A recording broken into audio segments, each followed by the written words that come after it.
Hi guys. 10th standard public exam பக்கத்துல நெருங்கிட்டு இருக்கக்கூடிய இந்த டைம்ல நாம அவங்களுக்கு சின்னதா ஒரு ஹெல்ப் பண்ணுவோமே அப்படிங்கிறதுக்காக இம்பார்ட்டன்டான கொஸ்டின்ஸ்ல எடுத்து அதுவும் கொஸ்டின் ஃபார்மேட் வந்து நம்ம பிரிச்சிடணும். Definition type, what is type அப்படின்னு சொல்லிட்டு சயின்ஸ்ல ஃபர்ஸ்ட் அப்லோட் பண்ணிடலாம் சொல்லிட்டு அப்லோட் பண்ணிட்டு இருக்கோம். அது நேற்று வந்து பாத்தீங்கன்னா பிசிக்ஸ்ல இருக்கக்கூடிய டிஃபைன் கொஸ்டின்ஸ் மட்டும் நம்ம பார்த்தோம். சரிங்களா? ஸோ இன்னைக்கு கெமிஸ்ட்ரியில இருக்கக்கூடிய டிஃபைன் கொஸ்டின்ஸ் பார்க்க போறோம். அதுக்கு முன்னாடி நேற்று வந்து பாத்தீங்கன்னா இந்த டிஃபைன் டைப்ல இருந்து ப்ராப்ளம் டைப்ஸ் வரைக்கும் தான் நம்ம வந்து பார்த்துருந்தோம். இப்போ இந்த 6 டைப்ல நம்ம கொஸ்டின்ஸ் இருக்கு. இந்த 6 டைப்ல இருந்து நம்ம கொஸ்டின்ஸ் கேட்பாங்க அப்படின்னு சொல்லியிருந்தோம் இல்லையா? இது இல்லாம இன்னொரு 3 டைப் இருக்கு. ஒன்னு என்னது அப்படின்னு பாத்தீங்கன்னா டிஃபரன்ஷியேட் கொஸ்டின்ஸ். தெரியும் இல்லைங்களா? இந்த ஆட்டம் அண்ட் மாலிகுல்ஸோட டிஃபரன்சியேஷன், அதுக்கப்புறம் ரிவர்சபிள் அண்ட் இர்ரிவர்சபிள் ரியாக்ஷனோட டிஃபரன்சியேஷன், இந்த மாதிரி கொஸ்டின்ஸ். அதுக்கப்புறம் கெமிக்கல் ரியாக்ஷன்ஸ் வந்து ஒரு சில கேட்பாங்க. இப்போ ஃபார் எக்ஸாம்பிள் வந்து போட்டோசிந்தசிஸ் ரியாக்ஷன் எடுத்துக்கோமே, அது ஒரு ரியாக்ஷன் இல்லைங்களா? அதுக்கப்புறம் combination reaction, decomposition reaction, thermolysis reaction, இந்த மாதிரி நிறைய ரியாக்ஷன் கொஸ்டின்ஸ் இருக்கும். அதுக்கப்புறம் டயக்ராமேட்டிக் கொஸ்டின்ஸ், இந்த ஆஸ்மாசிஸோட டயக்ராம், பிரைன் டயக்ராம், நியூரானோட டயக்ராம், அதுக்கப்புறம் ஸ்பெர்மோட டயக்ராம், இந்த மாதிரி டயக்ராமேட்டிக் கொஸ்டின்ஸ் எல்லாம் இருக்கும் இல்லையா? ஸோ மொத்தமா நமக்கு வந்து பாத்தீங்கன்னா 9 கேட்டகரி இருக்கு. ஓகேங்களா? இந்த 9 கேட்டகரியில இருந்து தான் நம்ம கொஸ்டின்ஸ் வரும். ஓகேங்களா? ஸோ ஃபர்ஸ்ட் இதை நம்ம கிளியர் பண்ணிக்கலாம். இந்த 9 கேட்டகரி தான் இருக்குங்கிறத 4 மார்க்குக்குமே சேம் இதே பேட்டர்ன் தான். 2 மார்க்ல எப்படி இருக்கோ அதே மாதிரி தான் 4 மார்க். ஏன்னா 4 மார்க்ல சம்டைம்ஸ் வந்து பாத்தீங்கன்னா 2 மார்க் கொடுத்து ஒரு 4 மார்க்ல கேட்பாங்க இல்லையா? ஸோ அதுக்கேற்ற மாதிரி எல்லாமே நம்ம வந்து கேட்டகரைஸ் பண்றோம். ஓகேங்களா? இந்த கேட்டகரி வைஸ் தான் நம்ம ஒவ்வொன்றா பார்க்க போறோம். இதுல இப்ப நம்ம என்ன பார்க்க போறோம் அப்படின்னு பார்த்தா அந்த டெஃபினிஷன் கொஸ்டின் ஃபார்மேட் பிசிக்ஸ்ல பார்ட் 1 வீடியோவா நம்ம பார்த்துருந்தோம் இல்லையா? இப்ப இந்த பார்ட் 2 வீடியோ நம்ம என்ன பண்ண போறோம்னா கெமிஸ்ட்ரியில இருக்கக்கூடிய டெஃபினிஷன் கொஸ்டின்ஸ் இங்க இருந்து ஸ்டார்ட் ஆகுது பாத்தீங்களா? லாஸ்டா டெஃபினிஷன் கொஸ்டின்ஸ் எல்லாமே முடிச்சதுக்கு அப்புறம் நான் இதை உங்களுக்கு ஒரு பிடிஎஃப் வந்து வெப்சைட்ல அப்லோட் பண்ணிடுறேன். நீங்க அங்க போய் இதை டவுன்லோட் பண்ணிக்கலாம். ஓகேங்களா? சோ இதுல ஃபர்ஸ்ட் கொஸ்டின் பாருங்க. டிஃபைன் ரிலேட்டிவ் அட்டாமிக் அட்டாமிக் மாஸ்னா என்ன? சிம்பிளா பாருங்க. Relative atomic mass of an element is the ratio. இதெல்லாம் நாமளே எழுதிக்கிறது தான். ஓகேங்களா? Relative atomic mass is defined as அப்படின்னு கூட நம்ம எழுதிக்கலாம். இங்க இருந்து நமக்கு ஆன்சரே ஸ்டார்ட் ஆகுது பாருங்க. இதுல இருந்து நீங்க படிச்சா போதும். The ratio between the average mass of its isotopes. Ratio between average mass of its isotopes. First point. Ratio between average mass of its isotope. So, எதோட இந்த ரேஷியோ நம்ம பார்க்க போறோம் அப்படின்னா 1/12th part of mass of carbon 12 atom. 1/12th part of mass of carbon 12 atom. இப்ப அப்படி டக்குன்னு definition சொல்லலாம் பாருங்க. Relative atomic mass is defined as the ratio between the mass of average mass of its isotope to 1/12th part of the mass of carbon 12 atom. அவ்வளவுதான். இதை வந்து AR அப்படிங்கிற ஒரு சிம்பிள் வந்து டினோட் பண்ணுவாங்க. ஓகேங்களா? இதை இன்னொரு விதமா என்ன சொல்லுவாங்க, ஸ்டாண்டர்ட் அட்டாமிக் மாஸ் அப்படின்னு சொல்லுவாங்க. இந்த பாயிண்ட் நமக்கு வேணாம் விட்டுருங்க. ஓகே, அவ்வளவுதான். இதோட இந்த ரிலேட்டிவ் அட்டாமிக் மாஸ் என்ன லெட்டர்ல டினோட் பண்ணுவாங்கன்னா ஏஆர். பாருங்க, relative atomic mass is defined as the ratio between the average mass of its isotope to 1/12th part of mass of carbon 12 atom. It is denoted by AR. முடிஞ்சா? Okay. Second question. Define atomicity. அட்டாமிசிட்டினா என்ன? The number of atoms present in the molecule. ஒரு மாலிகுல்ல total எவ்வளவு number of atoms இருக்கு? அவ்வளவுதான். சிம்பிளா ஒரே line. The number of atoms present in the molecule. The number of atoms present in the molecule. The number of atoms present in the molecule. முடிஞ்சா? இப்ப ரெண்டுத்தையுமே நான் சேர்த்தியே பார்க்காம சொல்ற மாதிரிங்க. ரிலேட்டிவ் அட்டாமிக் மாஸ் அப்படின்னா relative atomic mass is defined as the ratio between the average mass of its isotope to 1/12th part of mass of carbon 12 atom. It is denoted as AR. புரிஞ்சா? Okay. அட்டாமிசிட்டினா the number of atom present in the molecule is called atomicity. முடிஞ்சா? Okay. And the third question, Avogadro hypothesis. Avogadro law அப்படின்னு சொல்லணும், Avogadro hypothesis அப்படின்னு சொல்லலாம். இதுல என்ன சொல்லியிருக்காங்க பாருங்க. Equal volume of all gases under similar conditions of temperature, pressure and an equal number of molecules. அதாவது similar conditions, pressure and temperature இருக்கும்போது கேசஸோட வால்யூம்ஸ் வந்து ஈக்குவலா இருந்துச்சுன்னா அப்போ அதுல இருக்கக்கூடிய நம்பர் ஆஃப் மாலிகுல்ஸ் ஈக்குவலா இருக்கு. இதான் பாருங்க. equal volume of all gases under similar conditions of pressure and temperature contain equal number of molecules. இவ்வளவு ஈஸியா தான் நமக்கு ஆன்சர் இருக்கும். Equal volume of all gases, அதுக்கப்புறம் ஈக்குவல் நம்பர் ஆஃப் மாலிகுல்ஸ். இந்த ரெண்டு பாயிண்ட் ஞாபகத்தில் வச்சுக்கோங்க.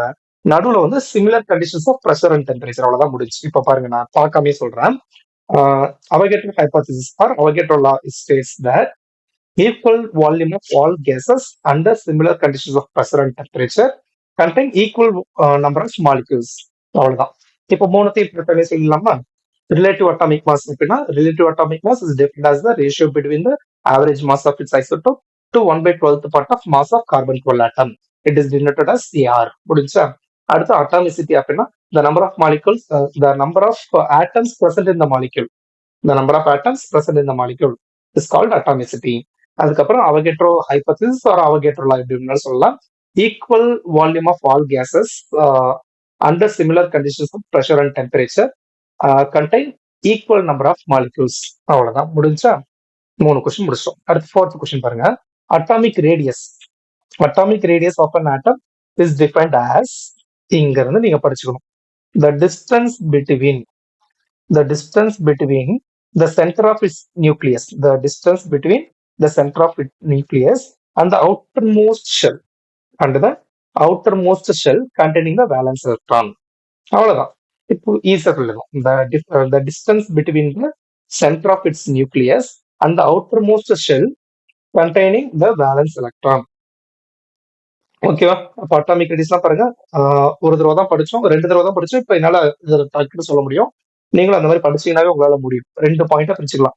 த number of the distance between the centre of its நியூக்ளியஸ்ல இருந்து அவுட்டர் மோஸ்ட் செல் இருக்கும் இல்லையா, அதுல ஒரு பேலன்ஸ் எலக்ட்ரான் இருக்கும் இல்லையா, அது வரைக்கும் இருக்கக்கூடிய டிஸ்டன்ஸ். அவ்வளவுதான். இந்த மாதிரி தமிழ் ஞாபகம் வச்சிட்டீங்கன்னா டக்குன்னு சொல்லலாம். இப்ப நான் சொல்றேன் பாருங்க. அட்டாமிக் ரேடியஸ் அப்படின்னா atomic radius of an atom is defined as the distance between the center of its nucleus and the outermost shell containing the valence electron. முடிஞ்சா? ஓகே. அடுத்து define electron affinity. 5th question. Electron affinity அப்படிங்கிறது எதுவுமே கிடையாது. ஒரு எலக்ட்ரானை வந்து gain பண்ணும்போது அது ரிலீஸ் பண்ணக்கூடிய எனர்ஜி. ஓகேங்களா? அதுதான் என்னதுன்னா எலக்ட்ரான் அஃபினிட்டி. பாருங்க, electron affinity. Electron affinity is the amount of energy released when a gaseous atom gains an electron to form its ion. அதாவது ஒரு ஆட்டம் அது என்ன பண்ணுதுன்னு வெளியில இருந்து ஒரு எலக்ட்ரானை எடுத்துக்கிட்டு ஆனியனா மாற ஆரம்பிக்குது. அதாவது நெகட்டிவ் சார்ஜ் இருக்கக்கூடிய ஒரு எலமெண்டா மாற ஆரம்பிக்குது. அப்படி மாறும்போது அது ரிலீஸ் பண்ணக்கூடிய எனர்ஜி. இதை வந்து கிலோ ஜூல் பர் மோல் அப்படிங்கிற யூனிட்ல வந்து மெஷர் பண்ணுவாங்க. இல்ல கிலோ ஜூல் மோல் பவர் -1 அப்படிங்கிற யூனிட்ல வந்து மெஷர் பண்ணுவாங்க. ஓகேவா? இப்போ இந்த எலக்ட்ரான் அஃபினிட்டி நான் பார்க்கவே சொல்றேன் பாருங்க. Electron affinity is the amount of energy released when a gaseous atom gains a electron to form its anion. மறுபடியும் சொல்ற பாருங்க. Electron affinity is the amount of energy released when a gaseous atom gain an electron to form its anion. இது எதுல measure பண்ணுவாங்க அப்படின்னா kilo joule mole power -1 இல்ல kilo joule per mole அப்படிங்கிற யூனிட்ல வந்து மெஷர் பண்ணுவாங்க. அதுக்கான எக்ஸாம்பிள்ஸ் தான் நம்ம கொடுத்துருக்கோம்.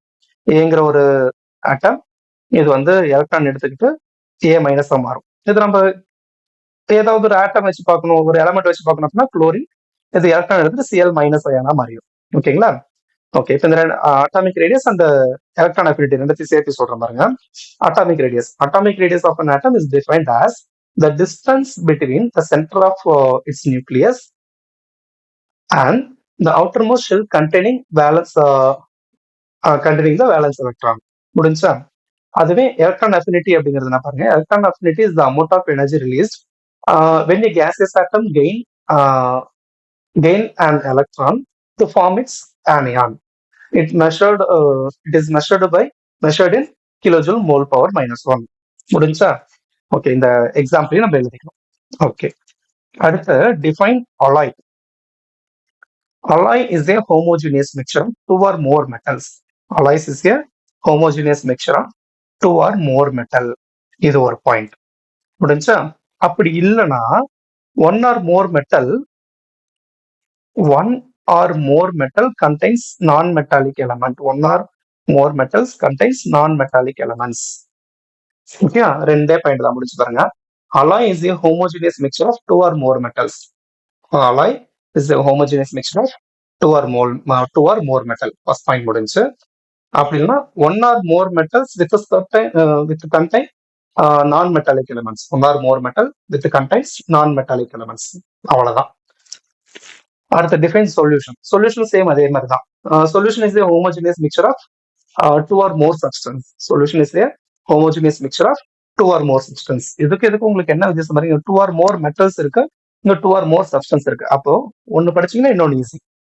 இங்க அலாய்க்கு பதில் சொல்யூஷன் மார்க். ஓகேவா? அப்போ alloy is a homogeneous mixture of two or more metals. அதுவே சொல்யூஷன் அப்படின்னா solution is a homogeneous mixture of two or more substance. முடிஞ்சா? அப்போ ஒரு சொல்யூஷனா நமக்கு எப்போ இருக்கும் அப்படின்னா சொல்யூட் சால்வெண்ட் சேர்ந்து இருக்கும். Solute plus solvent. அதுக்கு எக்ஸாம்பிள் வந்து பாத்தீங்கன்னா சால்ட் அண்ட் வாட்டர். அதே மாதிரி இந்த அலாய்க்கு வந்து ஒரு எக்ஸாம்பிள் எழுதிக்கோங்க. அலாய்க்கு எக்ஸாம்பிள் என்ன அப்படின்னு பாத்தீங்கன்னா ஸ்டெயின்லெஸ் ஸ்டீல்,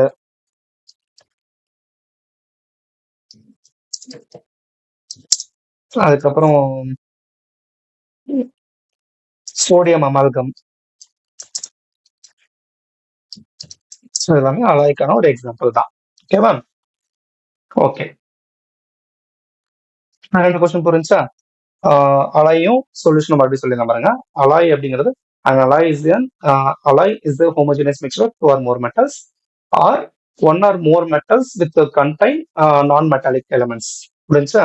இதுக்கு example stainless steel, sodium amalgam சொல்லிக்கலாம். சொல்யூஷன் அப்படிங்கிறது பார்த்தீங்கன்னா solution is a homogeneous mixture of two or more substance. Solution solute solvent சேர்ந்தது, அதாவது solution is equal to solute plus solvent சொல்லியிருக்கோம். இதுக்கு எக்ஸாம்பிள் வந்து பார்த்தீங்கன்னா சால்ட் வாட்டர், சுகர் வாட்டர், எந்த சொல்யூஷன் நம்ம எழுதிக்கலாம். ஓகேவா? சரி, அடுத்த 8th question. Define volume percentage. Volume percentage is defined as the percentage by volume of solute present in a given solution. அதாவது இந்த ஃபார்முலா எழுதிக்கோங்க. Volume percentage is equal to volume of solute divided by volume of solution into 100. Volume of solute divided by volume of solution into 100. இருங்க, நான் இது கரெக்டா காட்டுறேன்.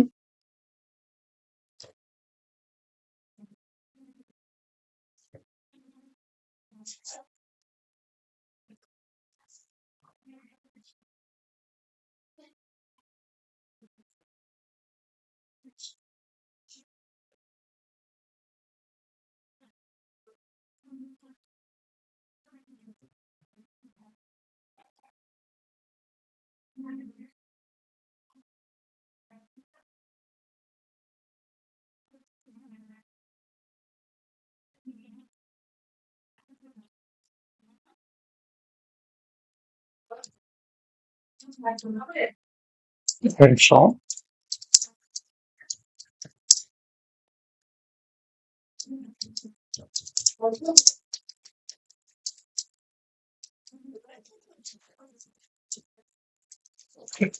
Volume percentage அப்படிங்கிறது நமக்கு என்ன formula? Volume of solute divided by volume of solution divided by 100 பார்த்தோம் இல்லையா? ஸோ அந்த ஃபார்முலா தான் உங்களுக்கு நான் கரெக்டாக போட்டு கொடுத்துட்டேன்.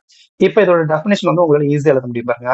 Volume percentage is defined as the percentage of, இந்த 100 போட்டிருக்கோம் இல்லையா, அதுக்கு பதிலா percentage of volume of solute and volume of solution.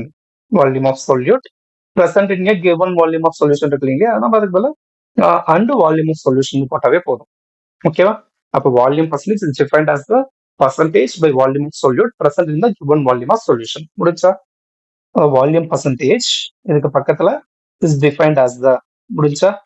100க்கு percentage by volume of solute in the given volume of a solution. முடிஞ்சா? இந்த ஃபார்முலா வச்சு நம்மளால ஆன்சர் சொல்ல முடியும். ஓகேவா? ஓகே, அடுத்து define hydrated salt. The number of water molecules found in a crystalline substance is called hydrated salts. அதாவது water of crystallisation. அதாவது ஒரு ஒரு சப்ஸ்டன்ஸ், ஒரு கிறிஸ்டலைன் சப்ஸ்டன்ஸ்ல எவ்வளவு நம்பர் ஆஃப் வாட்டர் மாலிகூல்ஸ் வந்து பிரசன்ட் ஆயிருக்கு அப்படின்னு நம்ம சொன்னோம்னா அதை வாட்டர் ஆஃப் கிறிஸ்டலைசேஷன் அப்படின்னு சொல்லிடுவோம். அந்த மாதிரி இருக்கக்கூடிய சால்ட்ஸ் தான் எனக்கு அந்த தண்ணி இருக்கக்கூடிய ஒரு சால்ட், அந்த கிறிஸ்டலைன் சப்ஸ்டன்ஸ் சொன்னோம் இல்லையா, அது எனக்கு வந்து ஒரு சால்ட்டா இருந்துச்சு அப்படின்னா அந்த சால்ட்டை வந்து தண்ணி இருக்கக்கூடிய அந்த சால்ட் வந்து என்ன சொல்லணும்னா ஹைட்ரேட்டட் சால்ட் அப்படின்னு சொல்லுவோம். நமக்கு இதுல ரெண்டு கொஸ்டின் கேட்கறதுக்கு வாய்ப்பு இருக்கு. ஒன்னு ஹைட்ரேட்டட் சால்ட், இல்லைன்னா water of crystallization. What is water of crystallization, இல்லைன்னா டிஃபைன் வாட்டர் ஆஃப் கிறிஸ்டலைசேஷன் அப்படின்னு கேட்கலாம். இப்போ வாட்டர் ஆஃப் கிறிஸ்டலைசேஷன் அப்படின்னு கேட்டா the number of water molecules found in a crystalline substance. The number of water molecules found in a crystalline substance is called water of crystallization. Such salts are called hydrated salt. Okay, the number of water molecules present in a crystalline substance is called water of crystallization. புரிஞ்சா? Such salts are called hydrated salts. Okay, இப்போ இதை பார்க்காமே சொல்லலாம் பாருங்களேன். The number of water molecules present in a crystalline substance. The number of water molecule present in a crystalline substance is called water of crystallization. Such salts are called hydrated salts. முடிஞ்சா? Okay, அடுத்த 10th question. Define combination reaction. Combination reaction என்ன? ரெண்டு இல்லைன்னா அதுக்கு மேற்பட்ட reactance வந்து ஒன்னோட ஒன்று கம்பைன் ஆகி ஒரு சிங்கிள் ப்ராடக்டா கிடைச்சு அப்படின்னா அதான் காம்பினேஷன் ரியாக்ஷன். அதே அப்படியே தியரியா கொடுத்துருப்பாங்க பாருங்க. A chemical reaction in which two or more reactants combine to form a single product. Two or more reactants combine to form a single product. இதை மட்டும் ஞாபகத்தில் வச்சுக்கோங்க. Two or more reactants combine to form a single product. This reaction is called combination reaction. அவ்வளவுதான். Two or more reactants combines to form a single product. This reaction is called combination reaction அப்படின்னு நம்ம எழுதலாம். So இதுக்கு ஒரு example, ஹைட்ரஜனும் குளோரினும் சேர்ந்து HCl மாறுறது, சிலிக்கானும் calcium ஆக்சைடும் சேர்ந்து calcium சிலிகேட்டா மாறுது. ஓகேவா? இது முடிஞ்சா அடுத்து டிஃபைன் pH. pH அப்படிங்கிறதுனா இங்க பாருங்க, இந்த டயக்ராம், இந்த ஃபார்முலாவை பாருங்களேன். நெகட்டிவ் மைனஸ் போட்டிருக்குமா, நெகட்டிவ் லாக் இருக்கா, லாகரிதம் ஆஃப் த ஹைட்ரஜன் இருக்கா, ஹைட்ரஜன் அயான் கான்சன்ட்ரேஷன். அப்போ ஃபார்முலா இருக்கு, pH is defined as the negative logarithm of hydrogen ion concentration. Okay, சொல்லி பாருங்க. pH is defined as the negative logarithm of the hydrogen ion concentration. முடிஞ்சா? Okay, இப்போ நான் வந்து என்ன பண்ண போறேன்னா வெறும் கொஸ்டினை மட்டும் தான் நான் பார்க்க போறேன், ஆன்சரை பார்க்க போறது இல்லை. ஆன்சரை பார்க்காமயே நான் வந்து உங்களுக்கு ஆன்சர் இப்போ 11 கொஸ்டினுமே சொல்றேன் பாருங்க. ஏன்னா இந்த மொத்தம் பிரச்சனை ஈஸியா நமக்கு மைண்ட்ல நின்றும். ஸோ அதுக்காக தான் நான் இப்போ 11 கொஸ்டினுக்குமே நான் வந்து என்ன பண்ண போறேன்னா உங்களுக்கு ஆன்சர் சொல்ல போறேன். அதுவும் பார்க்காமயே சொல்ல போறேன், கொஸ்டின் மட்டும் தான் பார்க்கணும். ஓகேங்களா? இதுல ஃபர்ஸ்ட் கொஸ்டின் வந்து பாத்தீங்கன்னா டிஃபைன் ரிலேட்டிவ் அட்டாமிக் மாஸா. Relative atomic mass is defined as the ratio between the average mass of its isotope to 1/12 part of mass of carbon-12 atom. முடிச்சா? அடுத்த செகண்ட் கொஸ்டின் வந்து அட்டாமிசிட்டி. அட்டாமிசிட்டி அப்படிங்கிறதுனா the number of atoms present in a molecule is called atomicity. Number of molecules, the number of atoms present in a molecule is called atomicity. அடுத்து அவைகட்ரோ hypothesis அப்படின்னா நான் சொன்னேன் இல்லையா, equal volume of all gases, equal number of molecules. இந்த ரெண்டுத்தையும் ஞாபகத்தில் வச்சுக்கணும். அப்ப equal volume of all gases under similar pressure and temperature contains equal number of molecules. முடிஞ்சா? அடுத்து fourth question, atomic radius. Atomic radius is defined as the distance between the center of its nucleus and the outermost shell containing valence electron. முடிஞ்சா? Okay, first question வந்து பாத்தீங்கன்னா define electron affinity. Okay, the amount of energy released when a gaseous atom gain an electron to form its ion is called electron affinity அப்படின்னு சொல்லியிருந்தோம் இல்லையா? Okay, இதை வந்து எதுல measure பண்ணுவாங்க அப்படின்னா கிலோ ஜூல் மோல் பவர் -1 அப்படிங்கிற யூனிட்ல வந்து மெஷர் பண்ணுவாங்க. இதுக்கு ஒரு எக்ஸாம்பிள் வந்து பாத்தீங்கன்னா குளோரின் வந்து ஒரு எலக்ட்ரான் எடுத்துட்டு Cl- அயனா மாறும். ஓகேங்களா? ஓகே, 5 கொஸ்டின் முடிஞ்சா? அடுத்து 6th கொஸ்டின்ல இருந்து பாருங்க. Define alloy. Alloy is a homogeneous mixture of two or more metals or of one or more metals contains non-metallic elements. Okay, அப்ப சொல்லுங்க பாருங்க. An alloy is a homogeneous mixture of two or more metal or of one or more metals contains non-metallic elements. அவ்வளவுக்கு example வந்து பாத்தீங்கன்னா stainless steel, sodium amalgam, mercury. So இதெல்லாமே example எடுத்துக்கலாம். Okay, அடுத்து define solution. Solution is the homogeneous mixture of two or more substance. Solution is equal to solute plus solvent. முடிஞ்சா? Okay, இதுக்கு example வந்து பாத்தீங்கன்னா சால்ட் வாட்டர். அதுக்கப்புறம் volume percentage. Formula வந்து நம்ம என்ன சொன்னோம், volume percentage is equal to volume of solute by volume of solution into 100. Okay, இப்போ டெஃபினிஷன் சொல்ற பாருங்க. Volume percentage is defined as the percentage of percentage by volume of solute present in a given volume of solution. முடிஞ்சா? அடுத்து hydrated salt. The number of water molecules present in a crystalline substance is called water of crystallization. Such salts are called hydrated salts. முடிஞ்சா? Okay, அடுத்து combination reaction. A chemical reaction in which two or more reactant combines to form a single product. In this reaction is called combination reaction. இதுக்கு example வந்து பாத்தீங்கன்னா ஹைட்ரஜனும் குளோரினும் சேர்ந்து HCl மாறுது, சோடியமும் குளோரினும் சேர்ந்து NaCl மாறுது. இந்த மாதிரி எது வேணாலும் சொல்லிக்கலாம். அடுத்து pH. pH is defined as the negative logarithm of hydrogen ion concentration. முடிஞ்சா? ஸோ இந்த மாதிரி தான் நம்ம வந்து படிக்கணும். இப்படி படிச்சோம்னா இப்போ 11 கொஸ்டின் படிச்சோமா, இந்த 11 கொஸ்டினும் கண்டிப்பா நமக்கு ஞாபகத்தில் நிற்கும். ஏன்னா 3 கொஸ்டினாவும் சொல்லி பார்த்துட்டோம். அதுக்கப்புறம் 11 கொஸ்டின்ஸையும் ஒட்டுக்காவும் சொல்லி பார்த்துட்டோம் இல்லையா? இந்த மாதிரி படிச்சோம்னா கண்டிப்பா மைண்ட்ல வந்து அப்படியே பதிஞ்சிடும். ஓகே. இப்போ ஒரு 11 கொஸ்டின் சொல்லியிருக்கோம். பிளஸ் நேத்து வந்து பாத்தீங்கன்னா, பிசிக்ஸ்ல ஒரு 11 கொஸ்டின்ஸ் நம்ம போட்டிருந்தோம். நாளைக்கு பயாலஜிலயும் இதே மாதிரியே கொஸ்டின்ஸ் வந்து நம்ம எடுத்து போட்டுருவோம். ஓகேவா? சோ இத நீங்க ஃபாலோ பண்ணிட்டு வந்துகிட்டே இருந்தீங்கன்னா, கண்டிப்பா சொல்றேன், உங்களால சயின்ஸ்ல எல்லா கொஸ்டின்ஸுமே அட்டெண்ட் பண்ண முடியும். 2 மார்க்ல எல்லாமே அட்டெண்ட் பண்ணிடலாம். 4 மார்க், 7 மார்க்லயும் ஒரு சில கொஸ்டின்ஸ் வந்து அட்டெண்ட் பண்ணிடலாம். ஏன்னா 7 மார்க்னா ஒரு 5 மார்க்கும், ஒரு 2 மார்க், இல்லைன்னா ஒரு 4 மார்க்கும், ஒரு 2 மார்க்கும் சேர்த்து தான் கேட்கறாங்க. அதே மாதிரி 4 மார்க்ல வந்து பாத்தீங்கன்னா 2 2 மார்க் சேர்த்து ஒரு 4 மார்க் கொஸ்டின் கேட்கறாங்க. சோ அப்ப மேஜர் நம்பர் ஆஃப் கொஸ்டின்ஸ் வந்து நம்மளால அட்டெண்ட் பண்ண முடியும். சோ நீங்க எல்லாமே ஈஸியா எழுதணும் அப்படிங்கிறதுக்கு ரெடி பண்ணிட்டு இருக்கோம். சோ உங்களோட சப்போர்ட் வந்து இதுக்கு நிறைய இருக்கணும். அப்பதான் அடுத்தடுத்த வீடியோ போறதுக்கு எங்களுக்குமே கொஞ்சம் இன்ட்ரெஸ்டா இருக்கும். ஓகேங்களா? ஓகே. இதே மாரி நாளைக்கு வந்து பாத்தீங்கன்னா பயாலஜி பொருளா சொல்லியிருக்கோம். அந்த பயாலஜில இருக்கக்கூடிய டெஃபினிஷன் கொஸ்டின்ஸ் முடிஞ்சதுமே அடுத்து வந்து பாத்தீங்கன்னா வாட் இஸ் டைப் கொஸ்டின் போலாம். அப்படி இல்லைன்னா ரீசன் கொஸ்டின்ஸ் போலாம். ஏன்னா ரீசன் கொஸ்டின்ஸ்லாம் வந்து பாத்தீங்கன்னா கம்மியா தான் இருக்கும்.